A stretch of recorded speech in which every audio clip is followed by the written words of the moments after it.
you ever did some things for people and they didn't acknowledge it? Oh, that did for them. Well, and a lot of times they don't understand how to. Because we've been off track so long until, oh man, we just, especially when I was homeless. And I'm going somewhere with this. You be out there for so long till you get a resentment against others. But actually it's against yourself. You just don't want to admit that, but it just you just use others. You speak to somebody, ask you for $2, they don't give it to you, you cuss them out. They don't need, that's their money. Right. Oh my God. Who do you think he is? I'm going to work. I'm a working man, that's who I am. But it's, I don't know, but what happens, we become complacent. And I found myself becoming complacent. So I got up and walked all the way to Detox. Back then it was on the east side. Alumni House was the Detox. I walked there from north side. From Brentwood, from Brentwood. And I walked there, and from there they put me in Gateway. That was in '94, and I haven't found any reason to get high ever since. So this will be 25 years, and I'm so glad of that. They asked me to come in. They asked me, and I'm going to also, and they asked me to share step 7. I'm going to do that. And you're going to see, watch this now, watch the way the Holy Spirit is going to move. You're going to see where someone with 25 years clean, let me back up. Someone with 25 days clean and saved has just as much fortitude as somebody 25 years. Why? Because they saved.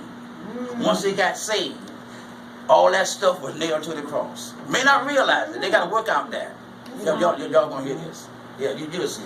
Once they got saved, that was the end of that. Mine was, okay, 25 years, but they got just as much fortitude. Why? Because they saved. Anybody here saved, you ain't no more saved now than you're going to be 25 years from now. That's right.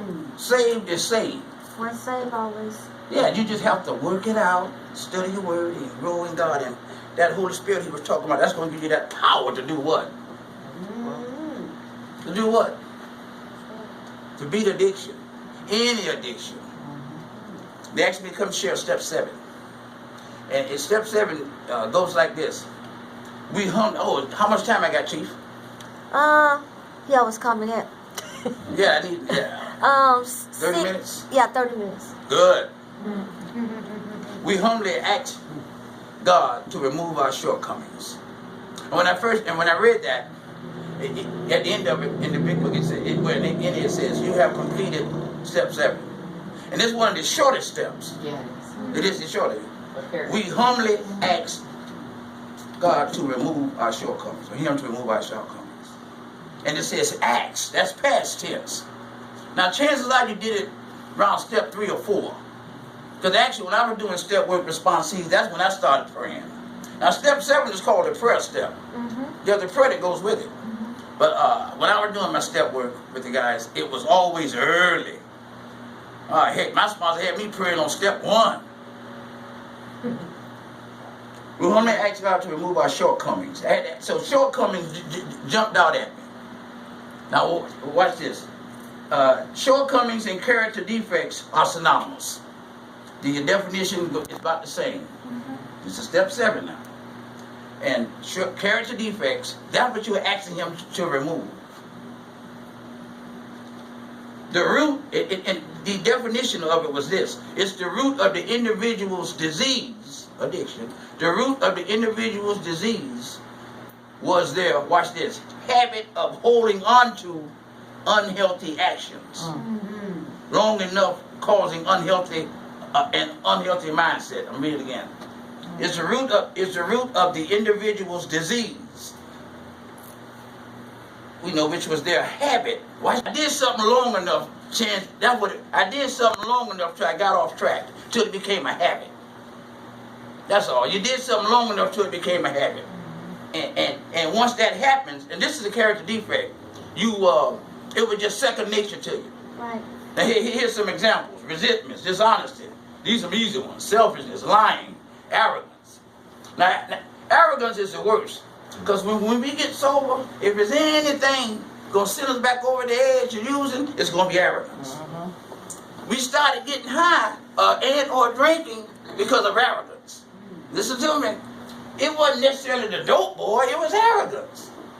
Surely we had somewhere along the way when we knew we was out of line, but the arrogant nature, I'm gonna do it my way. I'm gonna get me. Mine cost me 2 prison terms.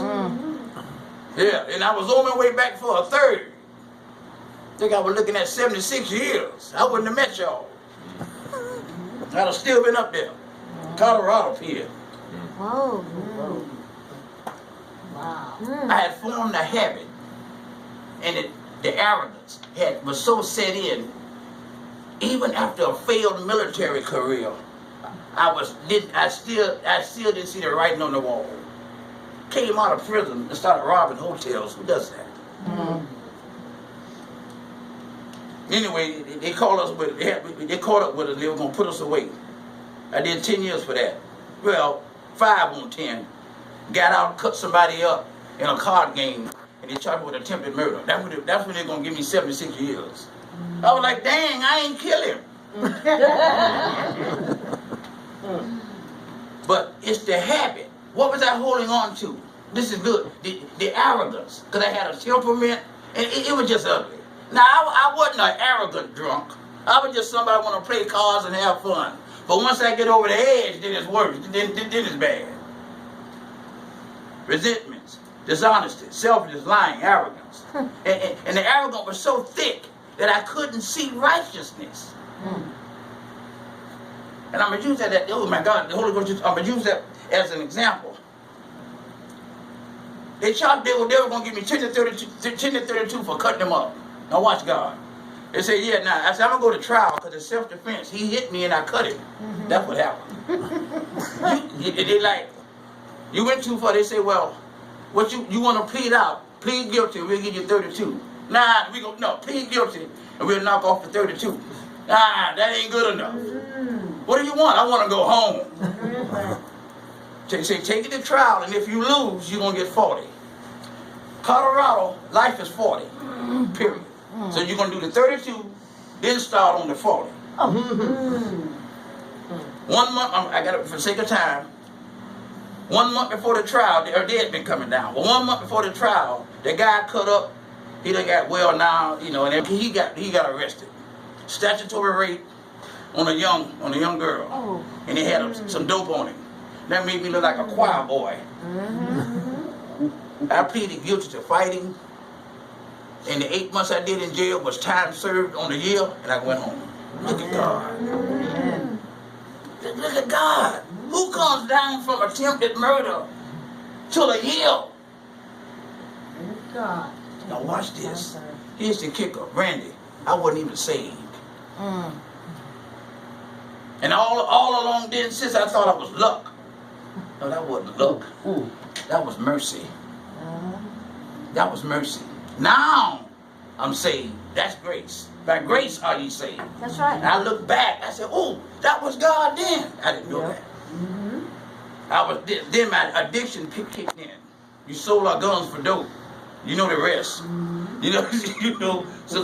But all those arrogance and dishonesty was so bad. What did I say? A habit of holding on to unhealthy actions. And in step 7, that's what we're asking to be released from. That's right. Now remember, you just read this in your readings. What happened at the cross, and I don't want to lose you, took care of that. That's the finished work. If I live from the finished work, then I realize I've already beat addiction. I've already beat it. But I have to focus from the finished work.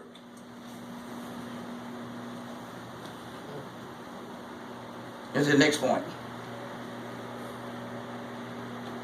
Now remember those character defects. Now watch this. Becoming drug-free, I won't get too far ahead of myself. Becoming drug-free won't clear up character defects. Come on. Or shortcomings. Yes, you can be clean, but you still not letting go of them. Why is that? Because they had nothing to do with our addiction. I was a liar, a cheat, and dishonest before I became a dope fiend. Had nothing to do with crack or alcohol. I was wretched before I did that. So once I get off the drugs, those can show themselves now. Yeah. I know people sober that are, I ain't gonna say a-holes in there. But I know some people that are sober that I be like, ooh, I wish you were smoking. I got along with you better. Now that's bad. Jesus. Somebody told me you gotta do a self-inventory. I'm like, what? You like me better when I was on crack? Yeah! Oh, Lord. But becoming drug-free won't clear those up. Now those of you that, okay, well, it won't clear them up because it had nothing to do with it. That's right. When we go to treatment, regardless of what step we're on, and there's no, in our center, treatment is not designed, no 12-step program is designed to stop us from using. That's right. Forget it, just get it out your head. All it is set for is for us to stay there long enough for it to get up out of our system and do these chores and go to these groups, and once it clears our system, at the same time it's being filled with information, right? It's being filled with information so we can do what? Make a better decision now. That's right. Yeah. Now some of us get out and still want to make a decision to go use again, or very few want to go use again, but they get out, they still got some resentment, ain't being honest enough with themselves till they get into a situation, and from there we use again. See, rarely do the dope man come to you and make you use. But what I do, I'll put myself in a situation, sometimes consciously, and that'll lead me to something else. That's right. See, all the enemy do, all addiction wants, ladies and gentlemen, is to get us out of our comfort zone. While you're in treatment, something happened to your family member. Oh man, I got to leave. Now that happened when you was high. You didn't leave in. We didn't leave the dope house. But now we in there, and there's something that's going on. I got to leave and go look out for you. And if you were to take a lie detector test back then, you would pass it. Because you seriously think you can help them. But once you get out your safe zone, now you up for grabs for the enemy.